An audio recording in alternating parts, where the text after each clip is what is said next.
Dr. Scott Kolbaba, thank you for joining me this morning and welcome to the Easy Conversations podcast. I'm super excited to have you here today. It's a pleasure to be here. Thanks. Before we jump into our topic, I know we've got a lot of ground to cover, but I do want to give you an opportunity to share with the listeners a little bit about yourself, what work you do, and what's brought you here today. I'm a general doc. I see adult patients. I've been in practice for more years than I'd like to admit, a little over 40 years. I know I look much younger than that, of course, but I started when I was in kindergarten. I enjoy practicing medicine. I'm still going full strong. I work in the Northwestern Medicine at CDH Adolescent Psych Unit, which has gotten me interested in the adolescent psych issue and the epidemic of depression, and especially in young girls today. Mm-hmm. I've got 7 kids. I'm not sure where they all came from. We have a lot of fun. Every year we take a vacation and we do crazy things on the vacation. This year we're going to Branson, Missouri. We rented a big house for 28. So we'll look, all the kids look forward to that every year. So we have a lot of fun with that.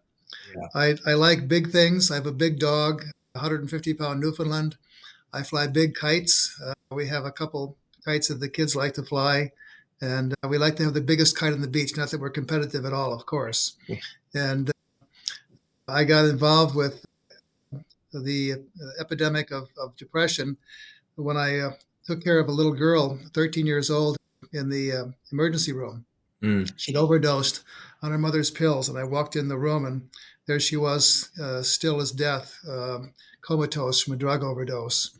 Mom was holding her hands, is just absolutely sobbing, Mm. and we got her going after intubation and pumping her stomach, the usual things we do for an overdose like that, and she survived. But I was moved by that. You think the doctors are aloof and so forth. We feel for our Yeah. patients. And I really got involved with her, and it changed me. And I decided to do something to see if I could do anything about this what we're seeing even in our little area Mm-hmm. of girls, especially getting depressed and committing suicide. So I wrote a book called Clara's Magic Garden about a little girl that, like most little girls, doesn't think she's pretty, doesn't think she has enough friends, doesn't think she has the right clothes and those kinds of things. Mm-hmm. And then ultimately, through the story, she gets changes and becomes more confident, and her depression kind of eases, and she's a happy girl, grows up and has kids of her own. So it was a fun book, and I'm now out, promoting the book, and I'm trying to promote the fact that what I think is the most important thing for preventing and treating teen depression is finding your purpose. Mm-hmm. And it doesn't cost anything. It's something that we can all parents can do, significant others can do, uncles can do, whatever. And we can talk about that in a little bit. But that's I think one of the things that doesn't cost anything, and it makes a huge difference. I think, and will make a big difference if people begin to realize that. That's where I'm at and what I'm about. Yeah, well, I appreciate you sharing all that, and thank you for shedding light on what you've described as the epidemic here in terms of depression. Now, before we jump to, as you alluded to, the antidote and perhaps helping people find that purpose, let's talk about some of the causes here. So, I think for most people, we're aware of depression.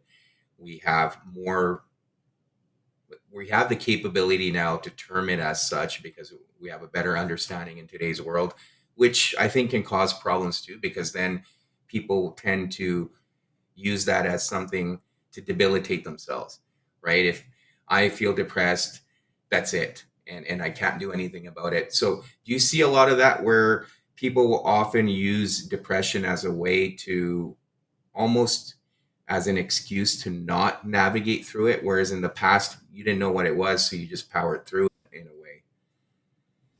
Depression is a situation where people are hopeless and Mm-hmm. don't realize that there's a solution in many cases. I'm the depressed person feels that they're worthless. They would be better off in many cases not around, that they're a burden to society, they're a burden to their families. Mhm. So it's hard to break out of that. That's a swirling spiral down, and that's what we're seeing. I don't know if it's an excuse, but it's the way depression is. Mm. When we see kids that are depressed, the kinds of things that you want to look for would be a loss of interest in outside activities. They're not hanging out with their friends anymore. They're going up to their room, closing the door, sleeping a lot, either eating too much or eating too little. Usually for me, it's if I get into a bad situation, I head for the refrigerator, and I think Mhm. many people do. But it's a change in appetite, a loss of interest in hobbies. They don't want to play football anymore. They don't want to do the things that they loved to do before. Eye contact is a big one. They're not going to make eye contact as much. They're looking at the floor, and then the thing that I always have to ask, and anyone that's involved in mental health, is, have you thought about suicide? And I'm shocked sometimes to hear the answer to that. Mm. And the second question after that is, if they say yes, do you have a plan? How would you do it? And if they have a plan, that's really significant. Then those are the kids in trouble. I saw a kid yesterday, for example, that was profoundly depressed, and he was thinking about suicide. And I said, "Do you have a plan?" And he said, "Well, I want to do something that's not going to hurt me." Mm. He really didn't have a significant plan. I had another kid that I saw, young fellow, that was considering suicide. Now, when you talk to people and interview them for whatever reason, and anyone can do this, and this kid seemed to be doing perfectly well, but some of the answers that you get can be absolutely shocking. I said, "Have you ever considered suicide?" He said, "Oh, yeah." And I said, "Do you have a plan?" And he said, "The other day I went into my father's study, and he has a gun in his drawer. I took the gun out, and there's some bullets locked in the other drawer, and I opened that up and loaded the gun, and then I decided not to do anything and put it all away." That's a kid that's in big trouble and needs to be getting help, and probably Mm. getting in the psych unit immediately. Mm. So those are the things to ask for. So, and those are the things to look out for when you see a kid that's in trouble or Yeah. maybe acting depressed. Yeah, yeah, absolutely. And that's definitely in the clinical setting. You have to understand if the individual is truly at threat, if they've gone through and developed a plan, because that's where they can easily execute it. Where Yes. if there's no plan, then most people do have those thoughts of suicide from time to time, especially as you mentioned, if there is depression going on, but that's where it stops. It doesn't Yes. go beyond that. So I appreciate you creating that distinction there.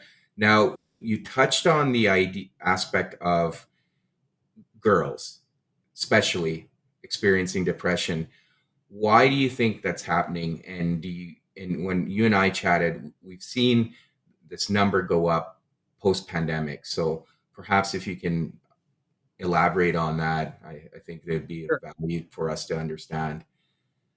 Yeah, the CDC keeps statistics on depression. Some of these statistics you have to take a little bit with a grain of salt, but what they're saying is that uh, um, clearly 3 out of 5 girls, teenage girls these days, have gone through a depression. That's a huge number. One third, 30%, 33%, have actually seriously considered suicide. That's huge. Boys are about half that or less. And what's the difference between boys and girls? I think girls are more sensitive to things, and that gets back to what are the causes of depression. And the causes of depression are a number of things. Social media, I think, is one of the biggest ones. And on social media, that that's I think was exacerbated by the pandemic, because everyone was on social media during the pandemic, and I think that's continued. And what can happen in social media is that people can say things that they wouldn't say to you face to face. Right. And bullying is a huge issue. The CDC again estimates that people that are bullied have between 2 and 9 times the rate of suicide compared to people that aren't bullied. And so that's a big one on social media. The other thing that happens on social media is you see everyone that's perfect.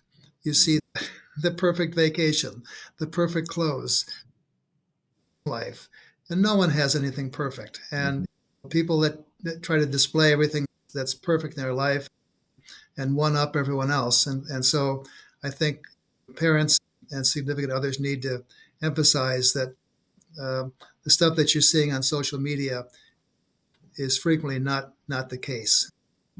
And girls are sensitive to hairstyles and clothes and all those kinds of things. I think they're much more sensitive than guys, which I think puts girls in a higher risk bracket for suicide and depression. Mhm. The interesting thing, though, about girls and depression is that girls have a much higher incidence of depression than boys, but boys have a much higher incidence of death from suicide, Mhm. 4 times the number of boys actually commit suicide compared to girls. And I think the reason for that is many, and the girls that we see in the psych unit, for example, will come in with cuts on their arms, reaching out for help, and make gestures like they'll take an overdose of some pills, but then they'll call their girlfriend or they'll text someone and say, I've just overdosed. And so they really don't want to carry out the act. Mhm. Whereas boys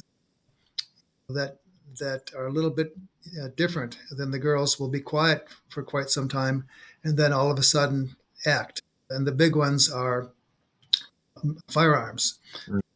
That's the most common cause of suicide, firearms, and then things like hanging, and then overdoses are the big ones. And guys are, again, 4 times more likely to actually carry it out and accomplish suicide compared to girls. Mhm. Girls are very sensitive. I think they are trying to get attention a little bit more than the boys are. Other things that we see as far as causes of this depression, in addition to social media and bullying, would be academic pressure. Mhm. It's a lot more. Uh, when I was a kid, we weren't scheduled as rigorously as we are now. All the kids are expected to play 2 or 3 sports, to be involved with all kinds of extracurricular activities, to be involved with academics. What's interesting is right now in our psych unit, we have about 2 or 3 kids versus 16. And summertime. In summertime, we actually close the psych unit. So there's a tremendous academic stress as a cause of depression. And once the school starts again, the psych unit fills up. It's just very interesting. The other thing that we're seeing today is the the influence of the home. Everyone's in trouble. This inflation has caused a serious uh, uh, a serious problem in the home situation because one of the most common causes of divorce in families is money. And people are struggling. We've got 2 people working and they're struggling to make ends meet. And the stresses at home are a significant problem for the kids. They feel it. And, and so that's another big aspect of the cause of depression. A couple other things would be just the genetics. Whenever I interview one of the kids in the psych unit, I'll ask, is there anyone in the family that has a depression? And Mhm. that's commonly the case. You'll see, oh, my dad is depressed, my grandmother committed suicide, things like that are very common. So those are some of the big ones. And like I said, the girls seem to be much more affected than the boys in Mhm. that. Yeah, no, thank you for building on that. And I think girls biologically, I know you said sensitive, but they're also sensitive to negative emotion, right? So when you experience that negative emotion, then it's you can internalize it a lot quicker than for the boys, right?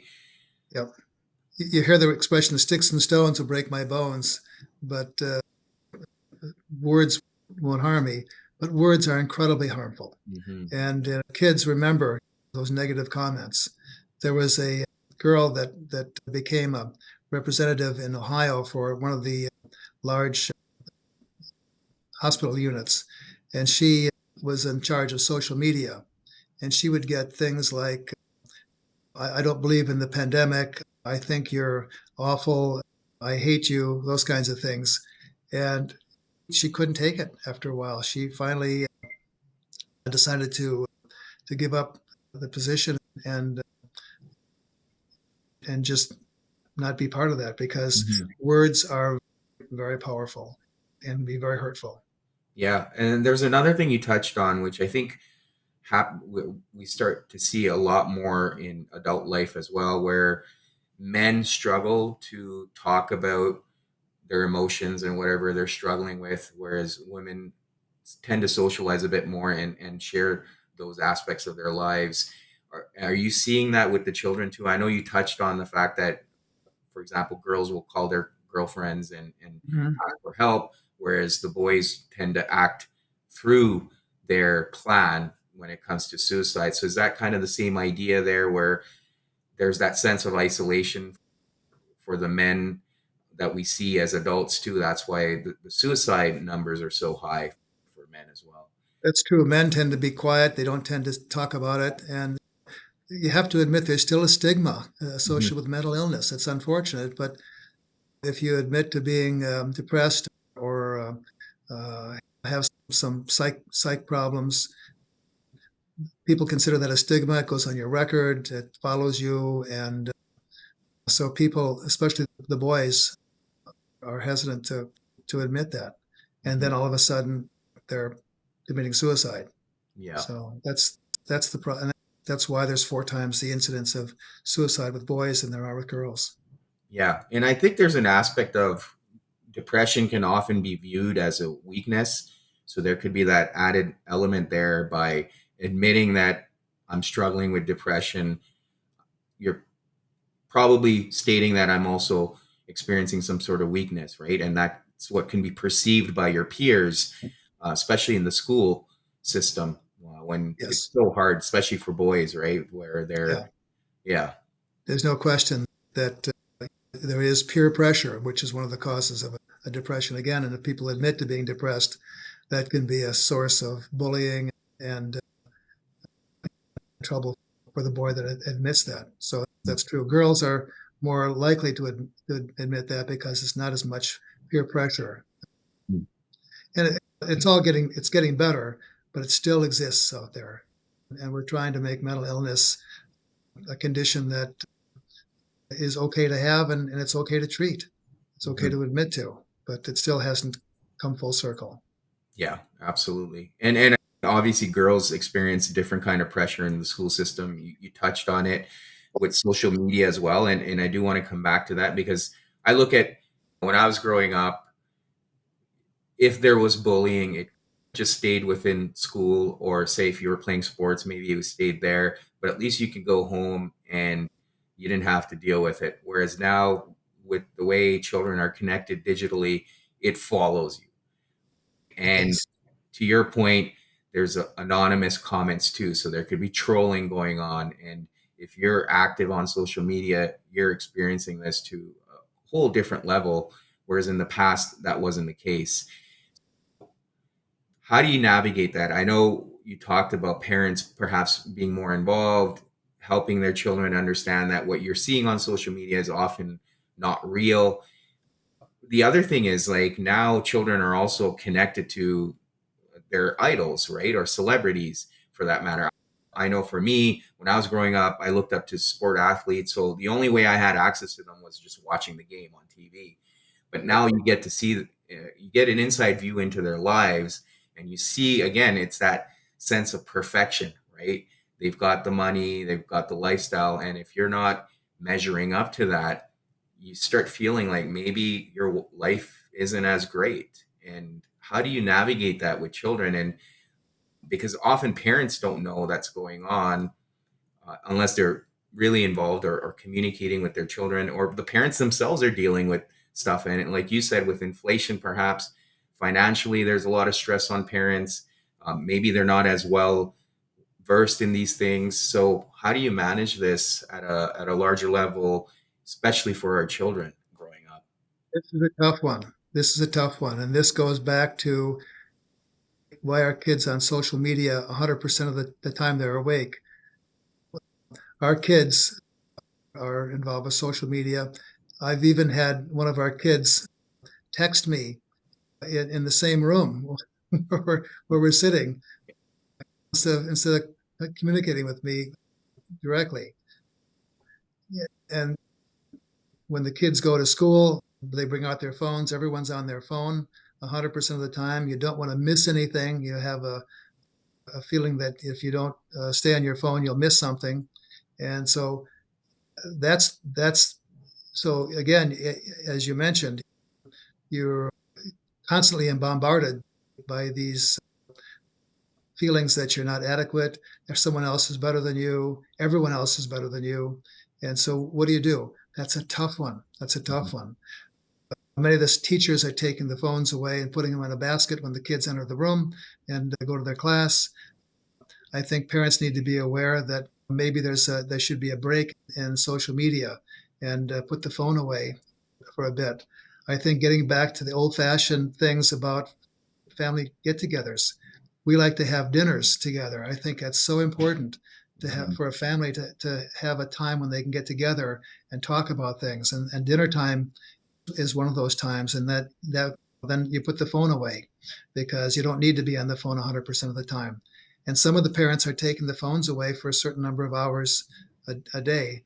That's hard, but that can be done. Mhm. Um, we like to take walks with the kids so that we get to know where they're at, and they put their phones away. Then we've got a little, about a half-mile circle that we walk in the neighborhood, and you can get a lot of information from a child when you talk with them and they put their phone away and the social media is not bombarding them. And when when you first see a kid coming home from school, the frequent conversation is, "How was school today?" "Oh, just fine." "What'd you do?" "Nothing." That goes. That's a standard conversation. But when you go for a walk, things come out that Yep. are important, and you take them away from their phone for a little bit. So I think those are the important things. But again, we're all so busy. We're trying to work. We're trying to make a living, and it's hard for parents these days to pay as much attention to their kids as they'd like to. It's Mhm. just the fact of life that they're tired, they're stressed, and it reflects on the whole family and the whole society. Yeah. Yeah, and like you said, it is hard because as we touched on earlier, there's an aspect of peer pressure too, right? So if the children's friends are always on their phone or they have phones, then it's hard to navigate that situation as a parent trying to minimize their screen time. But I do appreciate walks can be powerful because I think, and it works in a therapy setting too, where you're attacking the problem together. I find walks with my son are really enjoyable because he's just keeps talking and he doesn't have his phone or a phone to worry about. So those are some little things we can do as parents for sure to be a bit more involved and understand what's going on in their lives as much as are willing to share because that's also tough. I know for me personally, growing up, there's a lot of things I didn't feel comfortable sharing with my parents just out of fear. um, it's making sure that communication is there and it's two-way communication and parents are being mindful of how sometimes they see things and how that can be interpreted by children as well, especially in the adolescent years because children get a lot more sensitive with some of the changes they're going through as well. That's for sure. That's for sure. Yeah. So now shifting over to some of the things you've talked about that can be beneficial for children and we talked about a sense of purpose. This is a tough one because I see a lot of adults who struggle with this and they can spend their whole lives trying to figure out what their purpose in life is if they ever even get to that point of asking. I know for me at the age of 30 I started wondering, okay, what's my purpose here in life, and that evolves as well. But how do you work with children to get them to start thinking that way and start to think about, okay, why am I here? What purpose am I serving?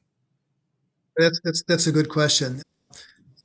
There are a number of studies that have found that purpose makes a huge difference in terms of depression. I'll mention a couple studies before I go on with other specifics. There's a MIDAS study. 7,000 people were interviewed from the National Institutes of Mental Health, and they found that purpose made a huge difference in their mental health. People that had a purpose had much lower incidences of depression and psychiatric illnesses. Another study from the Journal of Clinical Psychology, they analyzed 66,000 people, and they found a significant association with lower rates of depression in people that had a purpose.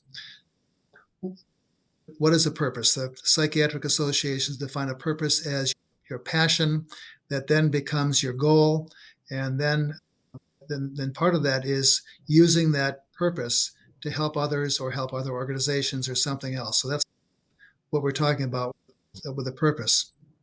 And how do you get kids to find their purpose? You look for a passion, what the kid loves to do. And it's very interesting when I interview the children that I admit to the psych units, I'll always ask, what do you like to do? What's your hot button? What's your passion? Everyone has an interest. Writing, taking care of animals, playing the piano, football, whatever.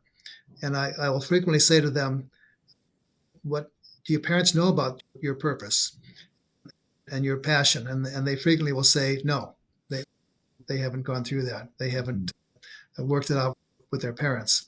So that's a big one. For the adults, we need to find what a child's passion is, because they all have something that they love. And then we need to pursue that. Let me give you an example. When I was a kid, I had lots of passions. One was collecting rocks. So I collected so many rocks that the drawers in my desk were breaking from the rocks. Then I moved on to hot air balloons. I thought hot air balloons were a real cool thing. So I devised a oil barrel that I cleaned out really well so it wouldn't catch on fire, put hot coals in there, got the vacuum cleaner, reversed the flow of the vacuum cleaner, blew it into the barrel, and then the hot air came out the other end, and I attached a weather balloon to that to see if I could get it to fly. My parents were very supportive of my crazy passions. They would take me around to hot air balloon festivals in the Midwest, and we had a lot of fun doing that as a family. And I think it taught me something. It taught me that you can work on a project and accomplish your goal. And so that's held up to even to now, where like I said, I've written a couple books.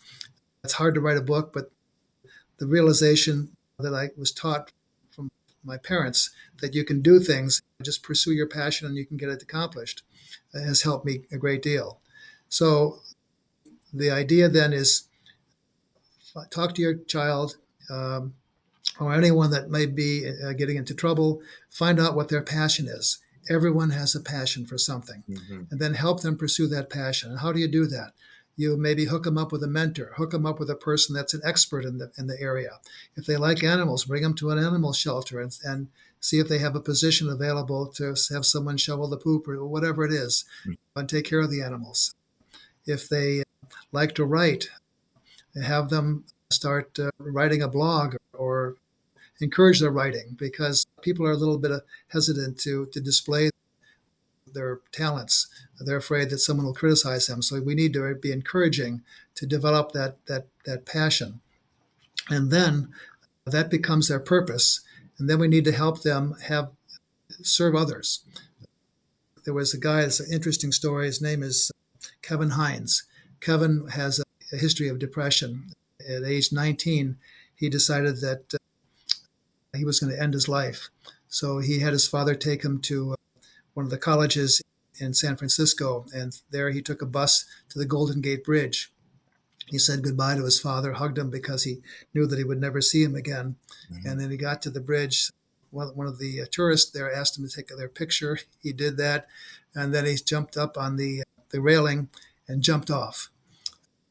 That's a long distance down. I think it's 200 and some feet down. You are going pretty fast. He hit the water. Very few people survive that impact. He fractured a number of his vertebrae in his back, went down about 70 feet into the water, and then was waterlogged. He lost the ability to use his legs temporarily, and Mhm. so he came up. He was starting to sink and starting to drown, and then he saw a shark swimming around him. And he thought, "Oh my goodness! Now that I've done this, and I just realized that I didn't want to do this. Now Mhm. there's a shark that's going to be taking care of me." The shark happened to be a sea lion. He didn't realize that, and the sea lion, of all things, made circles underneath him and buoyed him up until the Coast Guard could get him. What an interesting Yeah. coincidence that was. And so Kevin then was hospitalized for quite a long time. He then realized that he didn't want to commit suicide, and he thought, I need a purpose. And his purpose then became talking and writing about mental illness for Mhm. kids. And he has become world famous now in his talks. He saved many lives of people that have gone through the same thing he has. So he's found his purpose, and he's no longer suffering from depression. He has a purpose in life, and that's what a purpose does. People wake up in the morning and want to do what they have a passion for, and that is so powerful. And it doesn't cost anything. It doesn't require mental health workers. 11 million people, it's estimated by the CDC, do not have access to mental health in this country. And it's probably more than that. And Mhm. mental health is expensive. There are very few psychiatrists and counselors around to take care of the huge burden of mental illness. So this is free. It just requires someone to take the kid aside for a little bit and help them pursue their passion and develop a purpose. And that's why I'm out promoting purpose as a potential cause for the epidemic of teen depression, because I think it works. And it's been shown in, like I said, multiple studies that it does make a difference Mhm. to prevent depression and also to treat. Now, I don't think that's the only answer. I think I pass out medications all the time. I do counseling. I see depressed kids and adults. So there are other things that that are effective, but this is one of the things that can help almost everyone. Right. Yeah. No, and I appreciate that. And there's a couple of things I do want to expand on there. But first of all, I think one of the things you touched on that's deeply important because often parents will project their own views or dreams onto their children, and that can be problematic. So, what I'm hearing from you, and which makes total sense, is being fully supportive. And as you mentioned with your own story with your parents, with the hot air balloon, right? And they were fully supportive of it. So if the child is to find their passion, parents need to be supportive and show that they can also invest in that time for their child. That can help the child then find a sense of purpose. And it won't always be the same, right? It does evolve. It As does. in your case, you were passionate about hot air balloons, but you're not doing that now. I don't know You if know, you do in your spare time, but right. I saw a few crashes, and that kind of put a damper on my interest in hot air balloons. Yeah. So just wanted to highlight that for parents as well. As much as they may think this is not going to be a career I want my child to take on, but it's the idea of them exploring their passion. And I think it allows them to also build confidence, and they can learn a lot of skills that they can continue to use as they grow older. And not every many kids will have most kids will have a passion for something, so, but some don't. And what does a parent or a guardian or a significant other do then? You help them explore lots of different things. You introduce them to writing, and introduce them to animals. To, let's go to the zoo, or go to visit a vet and interview a vet to see what they do for a living. Frequently, you have to explore lots of different avenues to find a kid's passion, what turns them on. It requires some exploration, and sometimes it can be very simple. We've got I have now 13 grandkids in Phoenix and other couple parts of the country, and I'll never forget a couple of years ago I decided to take two of my younger boys fishing in Phoenix. Now there aren't many fishing holes in Phoenix, as you can imagine. So we went to the Central Park, one of the Central Parks, and there was a little fishing hole. There's a water a pond there, and we got a couple of fishing poles and spent 2 hours casting, and no one got their ear hooked or any other body part. We hooked a bunch of trees and didn't catch a thing. And I thought, what a disappointment. Here I took these kids out. We were expecting to see at least one fish, and we didn't see anything. And I thought, what a waste of time. And then until one of the kids, about 2 years later, came up to me and said, Grampy, you know that fishing trip Mhm. we took a couple of years ago? And I said, yeah. And he said, that was the best time of my life. Yeah. Ever since then, they've liked fishing. They have an interest. So sometimes just a little thing like that can spark a passion. And so you never know. And it doesn't sometimes require an extended period of time or lots of your time to explore things. But sometimes it does. You never know. Yeah, absolutely. And I think we've touched on it indirectly with social media. There's that sense of falling into a comparison mindset. So even when children are exploring a sense of purpose, it can often be easy to start comparing yourself. So I think as parents, it's also our job to remind them that they're unique and whatever gift they have is unique in itself. So avoiding that comparison piece or coaching them through it or guiding them through it can be helpful as well, because then they can easily fall into that trap as well. Sure. The other thing that that we might mention is parents need to have a purpose too, because the kid will emulate the parent or the significant other or the guardian or whatever it is. And Mhm. so if parents don't have a purpose, then it's a lot less likely that the child will develop a purpose. So we need to work on what our purpose is. And looks like you found your purpose in podcasting. I have my present purpose is exploring and seeing what I can do to help with the epidemic of teen, especially young girl depression in this country. And purposes change. You're absolutely right when you mention that. You don't have to have the same purpose all the time, and you can have several purposes.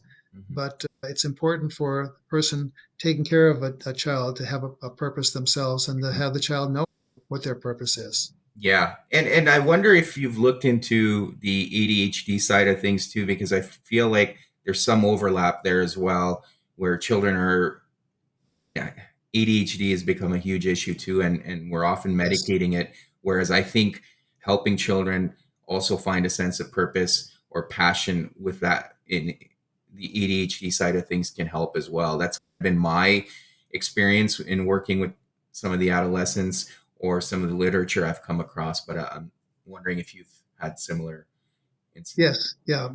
Everyone's been diagnosed as ADHD. Everyone wants Ritalin or something these days. And having a sense of purpose and a direction does provide some some benefit.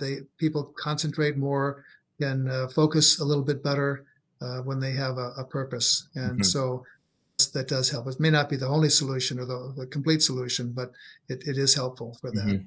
And one question, just out of curiosity, and it's really helped me. And I also work in the addiction side, so it does tend to help people as well when we're talking about purpose. Is often connecting to a higher power, whatever that may be, because it varies for everyone. And for children, often it can be hard to comprehend what that means. But guiding them in that sense, having those conversations of a deeper spiritual connection, again, that can vary for people. I wonder if that can help as well. I know my son and I have a lot of conversations around that too, and often I have to be mindful of his limitations when it comes to that. But it does help to talk about those things and understand what our existence means, and if there's a deeper connection to be had for individuals. Absolutely. My first book, Physicians Untold Stories, is a book about something that's higher than us. And I don't mention, I left it open to, it can be any religion, Hmm. but having a higher purpose is a purpose. And realizing that there's something else out there that's higher than us can be very rewarding. It can help with a depression where you know that there's something that loves us unconditionally and is more than we can see here on this earth. So that could be very helpful. And the problem is, in today's society, we're becoming more and more secular. Hmm. Religion is on the outs. People are many of the government edicts are against religion, and so I think that's a big problem today. And the census in churches is going down. Hmm. I think we're losing our interest in religion. So I think religion in general is incredibly helpful for overcoming and treating a depression. Yeah, absolutely. And I think there is that set for adults. Actually, I see it that sense of nihilism creeps in when you feel like there's no meaning to your life. And I Mhm. think to your point, when you're able to connect to something bigger than yourself and build that connection, even within your community, your family, then you can start to see that no, there is something deeper here. There is a purpose for me here. And then that can help managing depression and overcoming it as well. That's the ultimate purpose, realizing that there's something higher than us. Yeah. That's the overarching purpose of our lives, I think. Yeah, absolutely. Dr. Kolbaba, I know we've covered a lot of ground, but I do want to ask you if there's anything else we haven't touched on that you think is of value and we should emphasize further for children or even adults that are struggling with depression. I want to give you that opportunity right now as well. Sure. I think my purpose, I think, is to encourage people to realize that finding your purpose is critical. And if you have kids, if you are friends with any neighborhood kids or anyone else, try to recognize people that are in trouble with these things that we talked about. And if you can help them find their purpose, that can be life saving. You can save a life. You can save a child's life by encouraging them to find their purpose. And it doesn't frequently require a lot of time or effort, but it can make a difference. So my encouragement to anyone listening would be help someone find their purpose and you could save a life. Hmm. Yeah, no, that's powerful. Thank you so much. I know you touched on your book, but what are some ways people can find your work, or if they wanted to speak to you or get a hold of you, if you wanted to share any of that, what are some ways people can do that? Where I've got two books that I've done. They're both on Amazon and they can, and then lots of other sources, but Amazon's probably the easiest way to get my books. If they want to contact me, we've got a website for my latest book, Clara's Magic Garden. It's called clarasmagicgardenbook.com. And I'm in the phone book for Wheaton, Illinois, just outside of Chicago. And they can contact my office. And I'm happy to talk or share ideas or whatever. Yeah. And thanks for having me. No, it was a pleasure and an honor to have you on. I'm just chuckling a little bit because we were talking about smartphones and then you mentioned phone books. So I don't know if anyone would know what a phone book is, but that was part of the challenge. I'm available online. Yeah, No, thank you so much, Dr. Kovaba. This was a honor to have you on, and I'll get the those studies that you mentioned as well from you and put that in the show notes as well. that's great. Thanks so much.